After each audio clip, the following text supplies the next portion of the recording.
Welcome to another episode of Live with Levi. Today I'm here with David, proud owner of the Sprouted Fig here in Vernon on Main Street. Thanks for joining me today, David. Thanks, man. Appreciate it. No worries. How about you start by telling me and the viewers a little bit about yourself? Yeah, Levi pretty much said it. I'm David. Lived in Vernon for 19 years now, 19 years, and owned the Fig for about 4.5 years. Okay, nice. And so what made you decide to get into the food industry, or like what brought you here to the Fig? I mainly just wanted a challenge and a place to exert some of the entrepreneurial talents and interests that I had. So the restaurant seemed like the perfect place to kind of get that going and try my luck at marketing and sales and in a high-paced environment, managing people, cool. And then all the logistical aspects of running a business. Yeah, definitely. Awesome. So yeah, that's awesome. Over the past 2 years, how has COVID affected your business? Well, it's definitely not been something that was in the 5-year plan by any means. So COVID kind of hit about two years and a bit into 2.5, basically 2.5 years into running the Fig, and it's just, say the least, it's just been a roller coaster. You can do this, you can't do this, you can do this, you can't do that. Just kind of adapting, and somebody said it really well this week when I was talking to them, just treading water at this point. Yeah, totally. I know, it's just day by day, you got to take it. I know creating a positive brand and having a good reputation is important for you and your business. And you're involved in the community quite a bit. Tell me about your involvement and some of your greatest accomplishments with the community.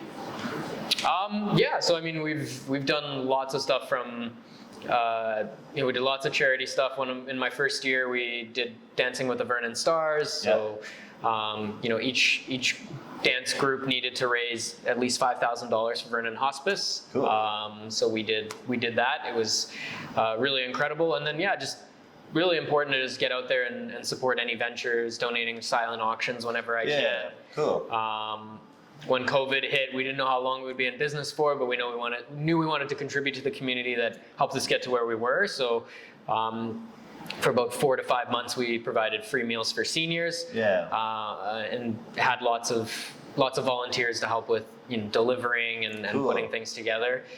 But that was a really cool venture. Just this past summer here, where the fires were really bad, we offered free meals for all the people that were evacuated, just to have hopefully one less thing for them to stress about. For sure.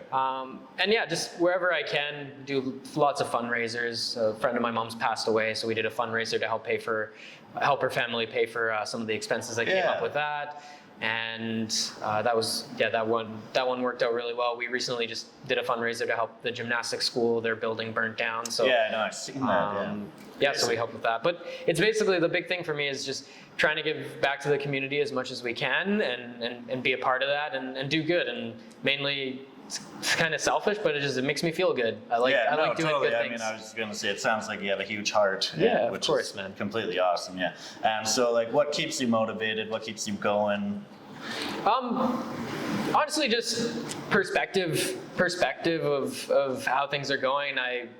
Even in the toughest times where I think things might not be going that well, I just look at the overall picture of where my life's at, what I've done, what I've got going for me, and it just checks my perspective and makes me realize that things are going pretty well, and I've got a lot to be grateful for that I can stay motivated by. So.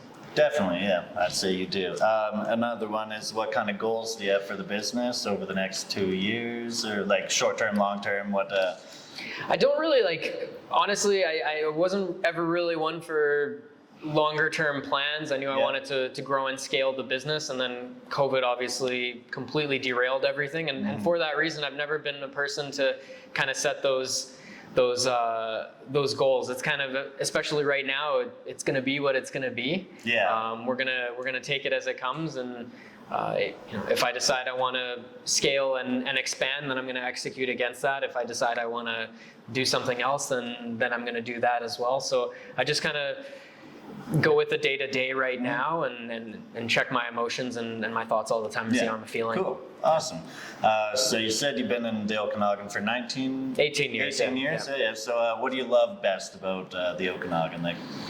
I honestly just love the For starters, the people. I think the people Yeah. are really amazing. You get that really nice small town vibe, small town feel. Yeah. And then the weather's amazing, obviously. You get the hot summers, the wintry winters as Yeah. well, without the, I first came to Canada with my family when they immigrated from Europe, and we were in Toronto, so it was very cold winters Oh, okay. out in Yeah. Ontario there. But yeah, the weather's absolutely phenomenal, and just the lakes. I love enjoying the Yeah, summers. for sure. Me too. Yeah, I love the lakes. So being on Main Street, what are some of your favorite places to go eat at when you're hungry or take out from? Yeah, I really like Eatology. One yeah. of my favorites for a Me a really too, good yeah. breakfast.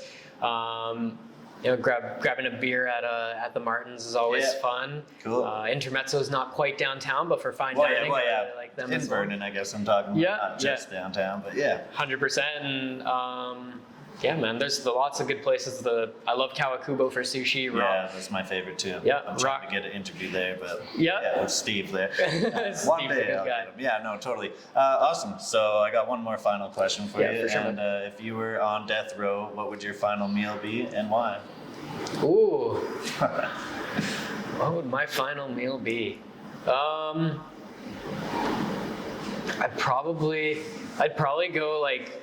go with something just absolutely nuts, like a A5 Wagyu steak. Yeah, okay. Good thinking. And then like some crazy seafood that's probably really hard to get. Yeah, I can't think of one off the top Yeah, of my for head, sure, but yeah, yeah. some sort of surf and turf that just puts all others to shame. Cool. That's awesome, man. Cool, man.